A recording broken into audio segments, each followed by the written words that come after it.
Tretji je pa, zanima me pogled AIQ-ja na nošenje visokih pet, ličenje in hormonsko kontracepcijo. Zdaj, osnovna podlaga za mnenje ali pa pogled o tem, kaj pomeni uporaba visokih pet, ličenja in hormonske kontracepcije, je, da je potrebno ločiti med uporabo, izrabo in zlorabo. In glavna stvar je, da če nekaj uporabljamo, pomeni, da da uporaba tega, pač karkoli to že je, ali vedenja, ali stvari, naprave, omogoča, da urejujemo, da to vedenje ali napravo, odnos uporabljamo skozi eustres, kar pomeni, da nam dolgoročno problem reši, nam ga olajša.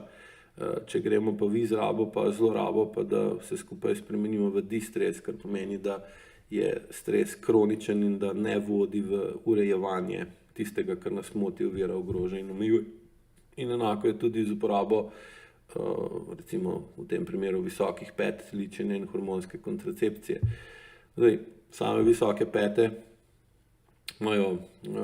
estetsko funkcijo oziroma pomagajo ženski, da stoji bolj na prstih, bolj ko stoji na prstih, bolj v bistvu napne zadnji del, more napeti zadnji del telesa, more povečati aktivacijo zelene luči, ker če dvignemo pete v zrak ali pa od tal, moramo povečati tonus mišic med podplatom, preko pete, meč zadnjih stegenskih mišic, ritnih mišic, ledvenega dela hrbta, zgornjega dela hrbta, vratu, vrha glave, v bistvu se do obrvi. In nas te mišice dejansko funkcionirajo tako, kot da bi nas nekdo držal od zadaj za obleko, pa bi nas vlekel nazaj, medtem ko mi stojimo na prstih, da se ne prevrnemo naprej. In zdaj, seveda to poveča uporabo refleksa zelene luči. Refleks zelene luči je pa namenjen, pa signalizira, da smo pripravljeni. Tudi tako, če si predstavljate glih nasprotje visokih pet, in to je vojaka, ki mu ukažejo, da ne gre v pozor, da ne stoji mirno, in takrat v bistvu vojak napne zadnjo kinetično verigo, se pravi aktivira refleks zelene luči in je napet v pripravljenosti na naslednji ukaz, kar pomeni, da ima povišano pripravljenost in je zaradi tega tudi bolj uporaben za urejevanje določenih stvari, ki nekoga motijo, ovirajo, ogrožajo ali omejujejo. Zdaj, ženska, ko ima aktivirano zeleno luč, dejansko kaže na pripravljenost, je bolj pripravljena in je s tem v bistvu tudi bolj privlačna. Zraven seveda se spremeni tudi, da postane višja, da dobi bolj ozke noge in da dobi bolj vabljivo figuro, kjer se poudari zadnjica, kjer se poudarijo prsi in poudari se njena oblika. Zato visoke pete tudi naredijo žensko bolj privlačno. Seveda zdaj tukaj spet to, ali to uporablja, izrablja ali zlorablja. Če ženska visoke pete uporablja, potem v bistvu visoke pete ne bojo predstavljale nobenega problema, ker, še to da dodam, osnova primernega kolobarjanja ali pa primernega premikanja med uporabiti, izrabiti in zlorabiti pa je, da nimamo pretirane ali pa da nimamo toliko visoke senzorno-motorne amnezije, senzorno-motorne odtujenosti in senzorno-motorne iluzije, da ne vemo točno, kaj delamo in kako se počutimo, ko nekaj delamo, ali pa zakaj gremo nekaj početi, ali pa zakaj aktiviramo določeno vedenje. In potem seveda zaradi take popačitve zaznavanja ali nezmožnosti realnega zaznavanja, kaj počnemo, je tudi nemogoče, da pravilno določimo, kaj uporabljamo, kaj izrabljamo in kaj zlorabljamo. In osnova prakse AIQ je, da če oseba nekaj zlorablja, ima na tem področju potem kronične težave. In če ima oseba nekje kronične težave, je avtomatsko pomeni, da nekaj zlorablja ali da jo nekdo zlorablja. Ali pa da ona nekoga zlorablja, ali pa da je zlorabljena strani nekoga.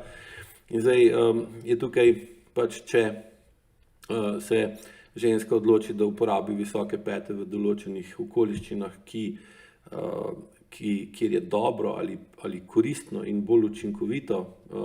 da spremeni svojo držo, spremeni svojo obliko in spremeni signale, s katerimi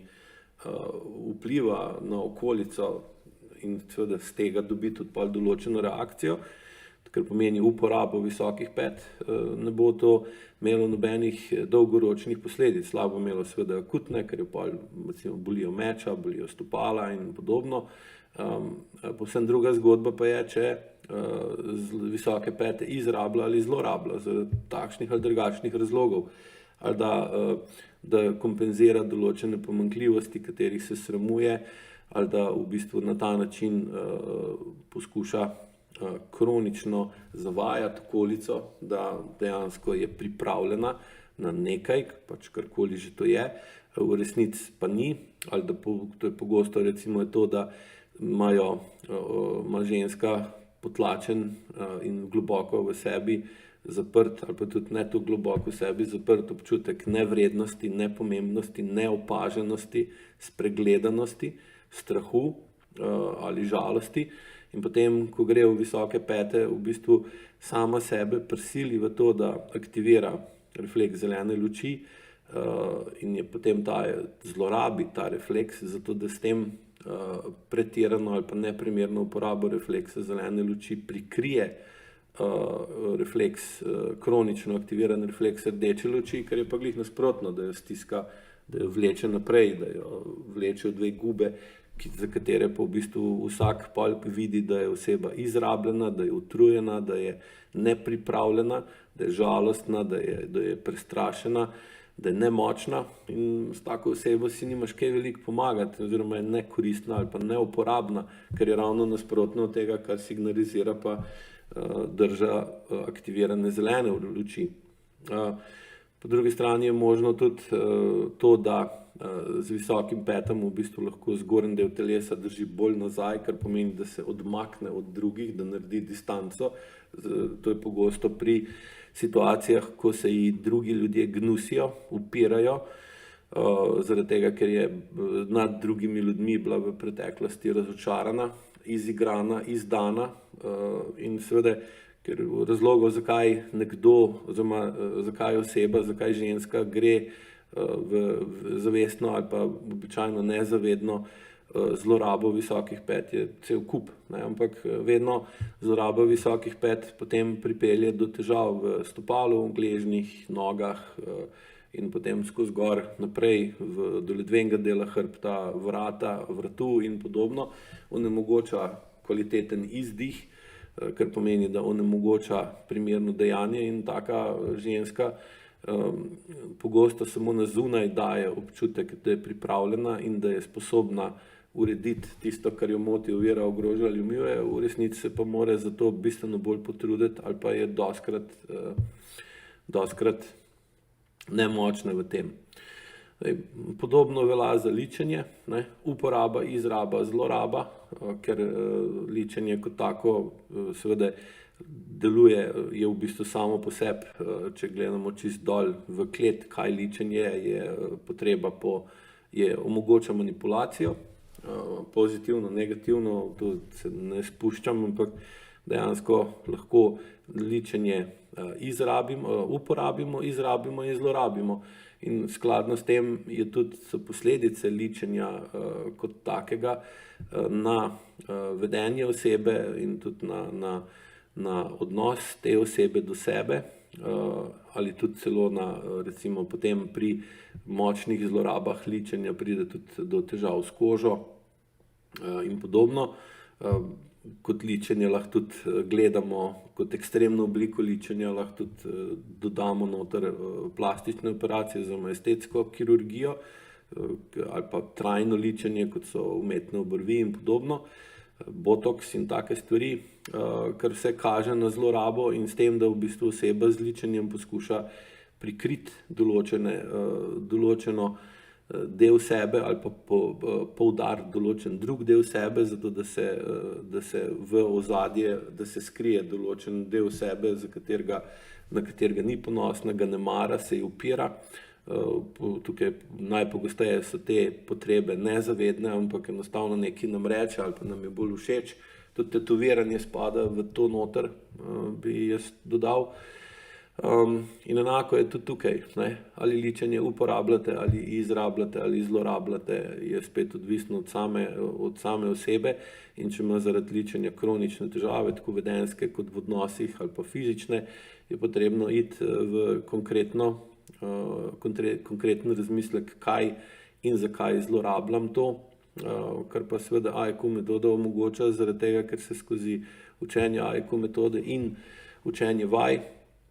s katerim zmanjšujete ločenost med telesom in zavestjo, da bistveno bolj zaznati, kaj delam, zakaj sem tak, kaj na mene vpliva, da sem tak, in potem veliko lažje najdete rešitev. Hkrati se pa zaradi manjše mišične zakrčenosti tudi telo manj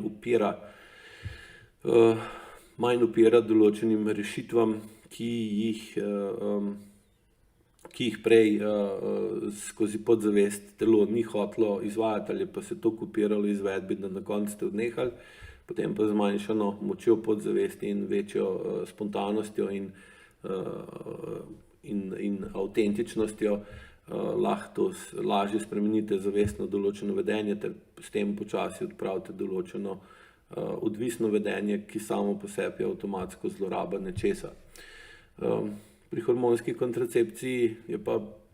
problem same zanositve